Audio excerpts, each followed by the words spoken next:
Well, I kind of wanted to show you how to make okonomiyaki because it's one of those quintessential Japanese dishes that is very simple to make, and you can make it at home using ingredients that you already have in your pantry or in your fridge. But most of these ingredients you can already find in your supermarket. So to begin with, I've got some plain flour in a bowl, and this is dashi powder, which I've diluted with some hot water.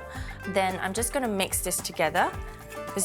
Basically, okonomiyaki is a Japanese pancake. So okonomi means what you like and yaki means cook. So essentially it's what you like and what you want to put in it and how you want it cooked, basically. So that's the sort of consistency that you want. It's pretty much a pancake batter, really. Now we're going to add the eggs, which will help it bind. So we'll add a couple of eggs in. And really, you can add any sort of toppings that you want. You can have zucchini, snow peas, but you can add many different ingredients into an okonomiyaki. You don't have to use cabbage or carrot.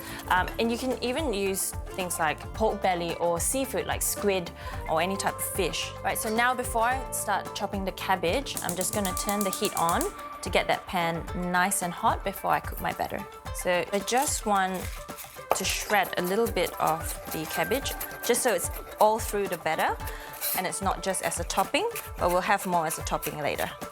Okay, so about that much will do. Now I've got here a non-stick pan, and it definitely helps with the batter not sticking to the bottom, and it makes it so much easier to flip it over. I'm just gonna add to that a pinch of salt. Now that pan's come up to heat, so I'm gonna add a little bit of oil, and we're gonna swirl that around so it's coated evenly. So now I'm gonna add in the batter. So you kind of want about 1.5 centimeters or 2 centimeters at the base at the moment. And then we're gonna turn this heat down a little bit because I don't want it to burn at the bottom. Next, I'm going to julienne some carrot and some extra cabbage and layer that on top of the pancake.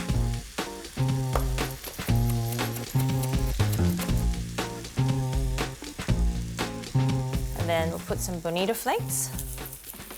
And then now what we're gonna do is we're gonna top it up with more batter.